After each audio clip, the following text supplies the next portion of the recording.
Tribun News Today.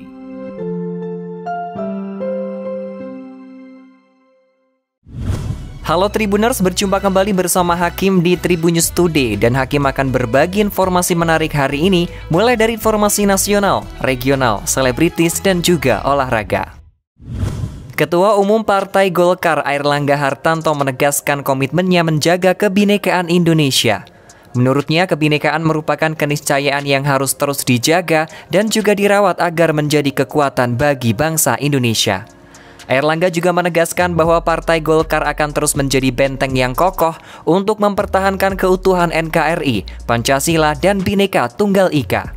Airlangga mengatakan pengalaman hidup berdampingan secara rukun dan damai merupakan wujud toleransi yang sudah lama berjalan di negara kita Indonesia.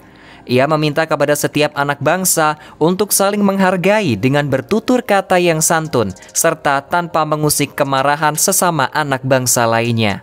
Airlangga berharap dengan digelarnya perayaan Natal Nasional di Kota Salatiga, Partai Golkar bisa menyampaikan pesan kasih dan damai Natal dari kota toleransi ke seluruh pelosok Indonesia. Satu unit bus menabrak flyover di Padang Panjang, Sumatera Barat pada Minggu 30 Januari 2022 sekitar pukul 6 pagi.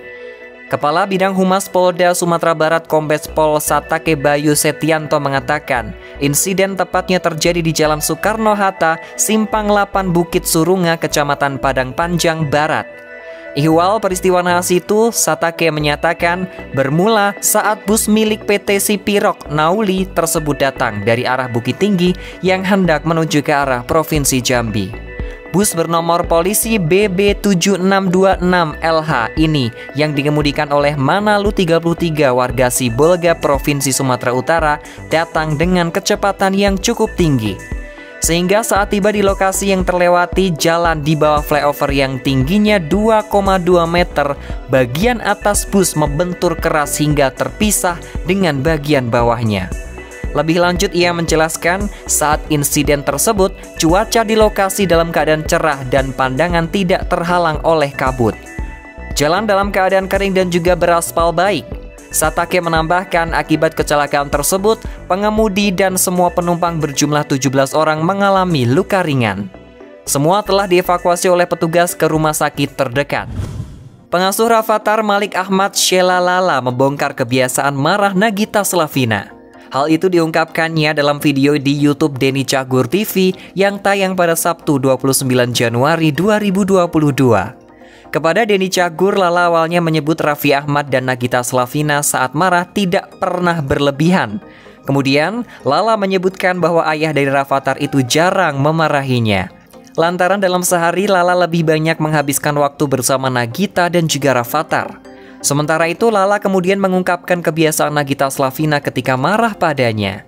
Disampaikan oleh Lala, Nagita Slavina kerap marah kepada Lala saat lupa memesan makanan. Kemudian Lala menjelaskan alasan kerap lupa diminta Nagita untuk memesan makanan tersebut. Lantaran saat itu ia kerepotan mengurus Rafathar hingga lupa dengan perintah dari Nagita Slavina. Saat Lala menyampaikan permohonan maaf, Nagita disebut hanya mengomel saja padanya. Setelah melupakan emosinya, dikatakan Lala kemarahan Nagita Slavina bisa langsung mereda. Lebih lanjut, Denny turut menanyakan sikap Nagita Slavina ketika ada barang pribadinya yang tertinggal. Menurut Lala, Nagita jarang marah apabila ada barang pribadinya yang tertinggal ketika syuting atau bepergian. Ketua Umum Pengurus Besar Wushu Indonesia atau PBWI Airlangga Hartanto terus memperjuangkan nomor Wing Chun untuk bisa dipertandingkan pada Pekan Olahraga Nasional atau PON ke-21 Sumatera Utara Aceh 2024 mendatang. Untuk itu, Menteri Koordinator Perekonomian ini meminta dukungan Kementerian Pemuda dan Olahraga dan juga Komite Olahraga Nasional Indonesia Pusat. Permintaan dukungan itu disampaikan Airlangga Hartanto langsung kepada Menteri Pemuda dan Olahraga Zainuddin Amali dan juga Ketua Umum KONI Pusat Marciano Norman yang hadir pada saat acara pembukaan Musyawarah Nasional ke-7 Wushu Indonesia yang digelar di Hotel JR Luansa, Jakarta. Sebelumnya, Airlangga Hartanto juga sempat meminta dukungan dari Menteri Pemuda dan Olahraga Zainuddin Amali dan juga Ketua Umum KONI Pusat Marciano Norman dalam acara pembukaan tersebut. Permintaan itu mendapatkan respon positif dari Marciano Norman, bahkan mantan Kepala Badan Intelijen Negara atau BIN. Ini dalam pidatonya sambutannya saat itu berjanji akan mendorong nomor Wing Chun untuk bisa dipertandingkan di PON ke-21 Sumatera Utara Aceh 2024 mendatang. Menanggapi perjuangan Airlangga Hartanto, Ketua Aryo Academy of Martial Art Jakarta Aryo Bondan Kejawan memberikan apresiasi dan juga ucapan terima kasih.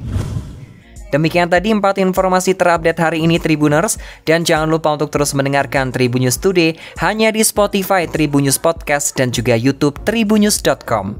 Tetap patuhi protokol kesehatan 3M dengan memakai masker, mencuci tangan, dan menjaga jarak atau menjauhi kerumunan. Saya Hakim pamit, salam sehat untuk semua dan juga sampai jumpa. Tribun News Today.